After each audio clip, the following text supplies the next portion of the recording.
This part of West Texas, different from any place he'd ever visited, was wild and remote, and he never tired of the incredible vistas.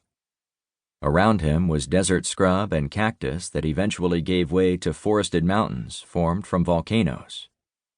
He'd taken dozens of backpacking trips with friends, followed trails dotted with white-tailed deer and breathtaking views. But anymore, he found little time to explore the surrounding terrain. Most of his time was spent like today, stopping feuds, dealing with thefts, and checking on people's well-being in the community. "So, who is she?" Kellen glanced at Miles. "Who's who?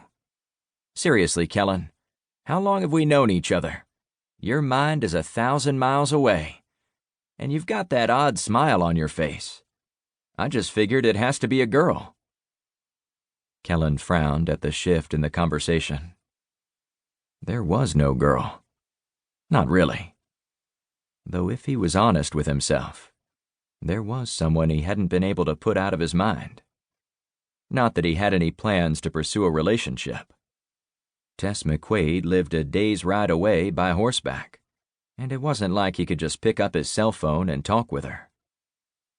Still, there was something about Tess. She was smart, resourceful, and not afraid to step outside her comfort zone. He'd seen it in the string of murders by the drug cartel. Her sketches had been a piece of the puzzle that helped them track down who was behind the grisly killings. He knew the task had been difficult, and yet she'd done what was necessary in this new reality of theirs. No electricity or labs meant no way for forensic evidence to be processed.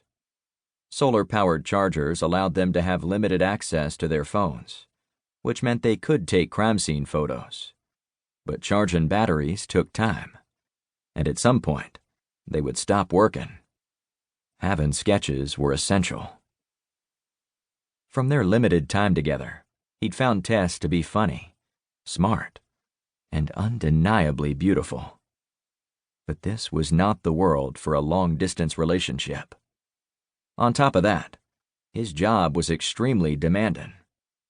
When the grid went down, crime rose drastically.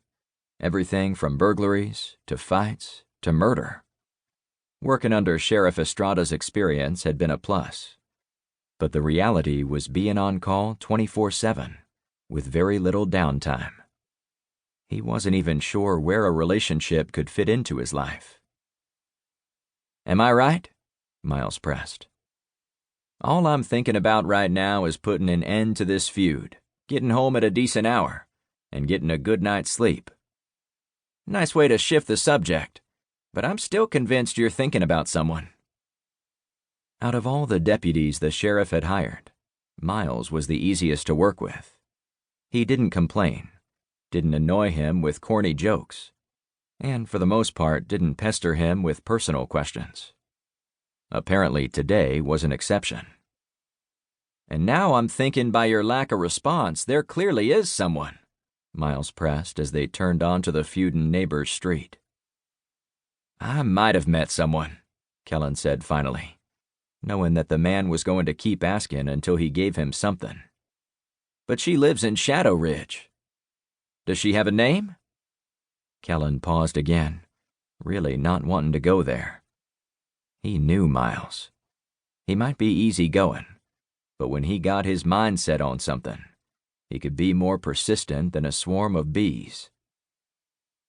"Tess McQuaid." Miles grinned. "So when you were in Shadow Ridge last month, you weren't just there on business." "Oh, I was there on business," Kellen said, immediately regretting that he'd mentioned her name. "Tess just happened to be part of that business. It sounds like I need to let the sheriff send me on some of those ventures." "Not enough women for you here? Seems like every time I see you, you're with someone different." "Ouch. I'm just friendly. Unfortunately, with the limited options we have, I haven't found anyone who tugs on my heartstrings." Miles clicked his tongue to get his lagging horse to speed up. "But the McQuaids, they're legends. Does Garrett McQuaid know you?"